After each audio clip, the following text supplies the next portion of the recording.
नमस्कार,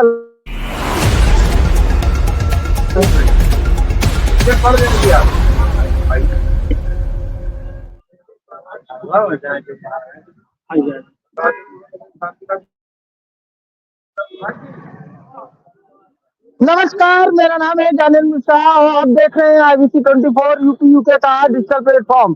और आ चुके हैं प्रतापगढ़ में निकाय चुनाव का उपचुनाव चल रहा है। बड़ा ही इंटरेस्टिंग मोड है। कल शाम 5 बजे चुनाव प्रचार प्रसार पे अब रोक लग गई है।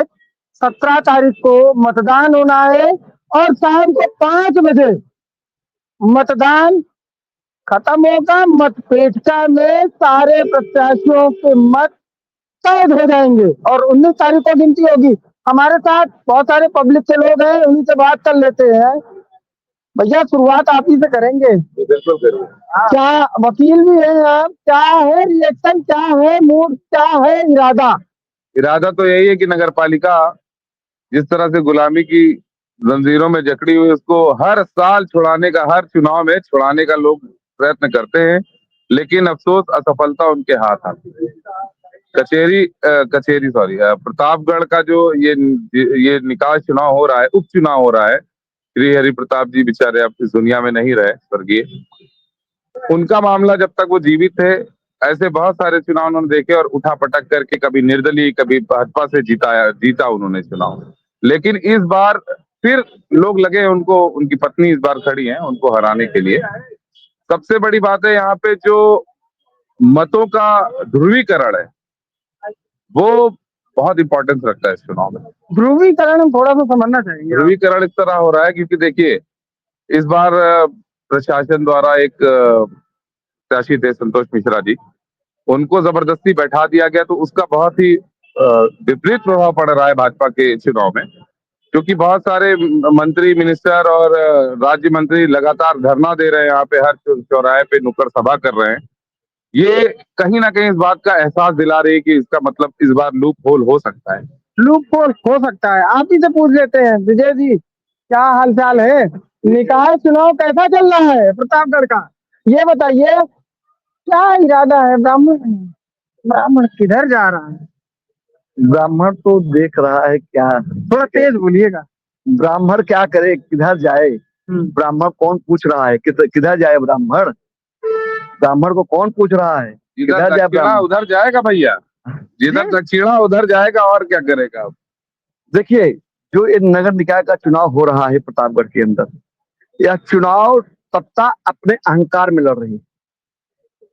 यह चुनाव शासन प्रशासन अपने उस अहंकार के चरम बिंदु पर जाकर लड़ रहा है जहां पर जनता नहीं लड़ रही है। जनता तो बैठी हुई है, जनता चाहती है कुछ करना, लेकिन उसकी आवाज को दबा दिया जा रहा है। आवाज को दबा दिया जा रहा है? कैसे आवाज? हम समझ नहीं पा रहे हैं। आवाज को दबा दिया जा रहा है और वो जो है अपना जो उसकी अपनी आवाज है वो बूथ पर उसको पता चलेगा। बूथ पर उसको पता चलेगा। सबसे बड़ी बात ये होती है कि देखिए, चाय की दुकान पर है, चाय पे चर्चा जरूर होनी चाहिए, क्योंकि आज का दिन बहुत महत्वपूर्ण होता है।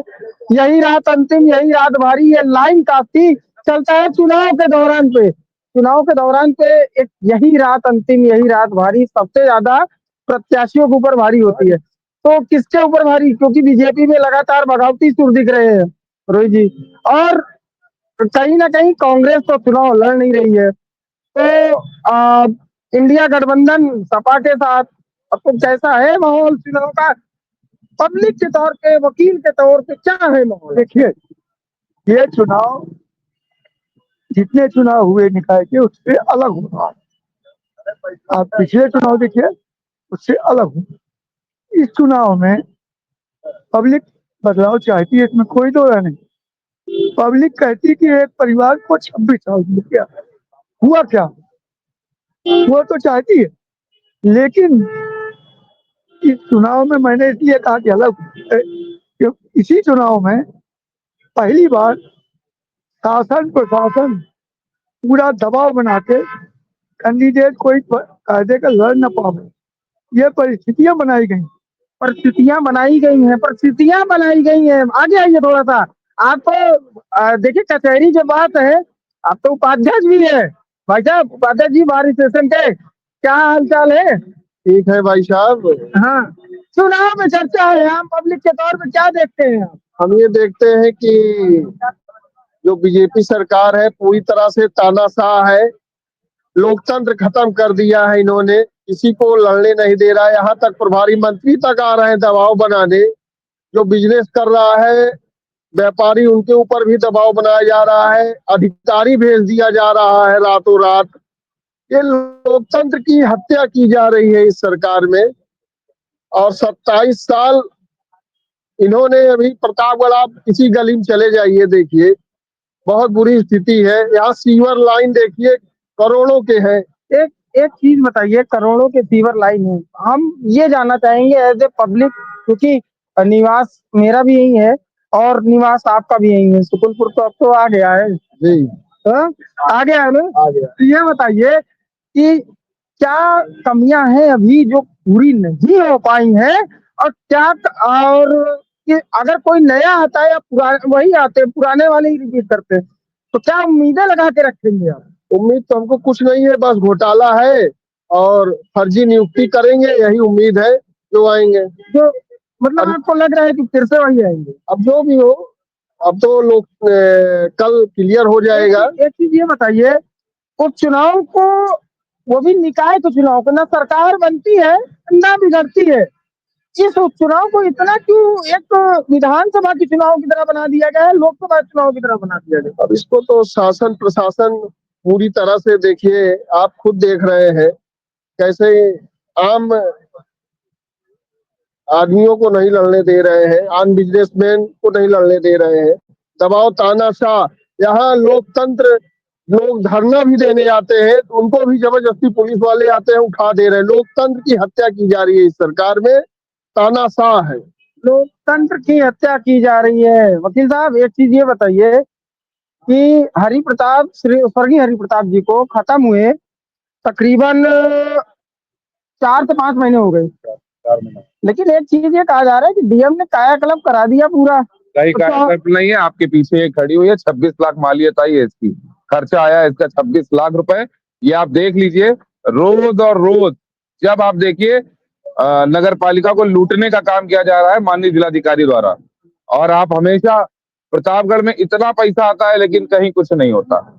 ठीक। दूसरी चीज आप समझ लीजिए, 1 घंटे की बारिश, अगर प्रतापगढ़ में 1 घंटे की बारिश हो जाए तो कोई ऐसा मोहल्ला नहीं है जहां जल जमाव और पानी न भर जाए। कोई काम ही नहीं हुआ है। कौन, और ये चुनाव इतनी इतनी जल्दबाजी में कराया जा रहा है। अभी बहराइच का दंगा हुआ, अभी संभल का दंगा हुआ, उसके बाद तुरंत ये घोषणा हो गई उपचुनाव की। तो थोड़ा तो पब्लिक को टाइम दो, रिलैक्स होने दो। बस खाली बस चुनाव चुनाव चुनाव, अरे चुनाव क्या है? चुनाव से आप आ रहे हैं, चुनाव को करवाइए अच्छे से। जिलाधिकारी महोदय से हमारा एक संदेश है कि जितना पैसा वो निकलवाएं उसकी एक सूची भी जारी कर दें कि कितना पैसा निकला, कितना काम हुआ। देखिए बिल्कुल, और भी लोग हैं, उन्हीं से बात कर लेते हैं। और सबसे बड़ी चीज है कि चाय पे चर्चा जरूर होनी चाहिए, क्योंकि सभी से बात करना भी उचित रहता है। भैया ये बताइए, इधर आइए, एक मिनट सुन लीजिए, एक मिनट सुन लीजिए। बिल्कुल, देखिए और भी लोग हैं, उन्हीं से बात करते हैं। भैया आपसे जानना है, देखिए कर्मचारी, फिर से चलिए आप ही से बात कर लेते हैं। भैया ये बतावा कि चुनावना तो कल है, हाँ, वोट का तो अधिकार मुझे नहीं है जानने का, लेकिन ये कहेंगे कि आप जब मतदान करने जाएंगे तो अपने मत का अधिकार अच्छे तरीके से करिएगा और लोगों को कहिएगा भी। मुद्दे कौन कौन से होंगे? भैया मुद्दे लगातार चले आ रहे हैं प्रतापगढ़ में। जो आदमी लड़ रहे हैं आज लगातार कई साल से उन शासन में है, वो कभी निर्दलीय के रूप में, कभी पार्टी के रूप में। उनके आज हमारे बीच नहीं है अध्यक्ष जी, वो स्वर्गवासी हो गए, उनकी पत्नी हैं, लेकिन वो कई साल से क्या परिवर्तन हुआ हमको नहीं दिखा रहे। कहीं प्रतापगढ़ में सफाई के नाम पे वो क्या रहा है? प्रतापगढ़ में गलियां बजा रही हैं, वो क्या रहा है प्रतापगढ़ के अंदर? हमको तो नहीं नगर पालिका स्ट्रक्चर पता चलता है कि नगर पालिका भी यहाँ पे। अच्छा, नगर पालिका भी यहाँ पे? हाँ, स्ट्रक्चर पता ही नहीं चलता नगर पालिका यहाँ है। फिलहाल ये पब्लिक रिएक्शन, फिलहाल कल मतदान पड़ जाएगा और 19 तारीख को जितने भी प्रत्याशी हैं 9 के 9, उनके भविष्य कल शाम 5 बजे तक लिख दिए जाएंगे प्रतापगढ़ की जनता के द्वारा। अब देखने वाली बात होगी कि किसके सर सेहरा सजेगा, क्योंकि 27 साल से स्वर्गीय हरिप्रताप के पास ये कुर्सी रही है और अब की दावेदार बहुत कुछ कह रहे हैं, क्योंकि समाजवादी पार्टी ये कह रही है कि अभी नहीं तो कभी नहीं कांग्रेस चुनाव नहीं लड़ रही है, बसपा आपकी चुनाव में उतरी ही नहीं है। तो देखने वाली बात होगी, जो बीजेपी से बगावत करके आए हैं रवि गुप्ता, क्या उनके ऊपर चेहरा सजेगा? क्या समाजवादी पार्टी से जो 2 बार ब्लॉक प्रमुख रहे हैं, क्या उनके चेहरे पे चेहरा सजेगा, नगर पालिका के अध्यक्ष बनेंगे, या समाज भारतीय जनता पार्टी फिर से कब्जा करेगी? ये कल निर्णय हो जाएगा, 19 तारीख को परिणाम आ जाएगा। कैमरामैन अभिजीत के साथ Gyanendra Mishra, ICT 24 UP UK।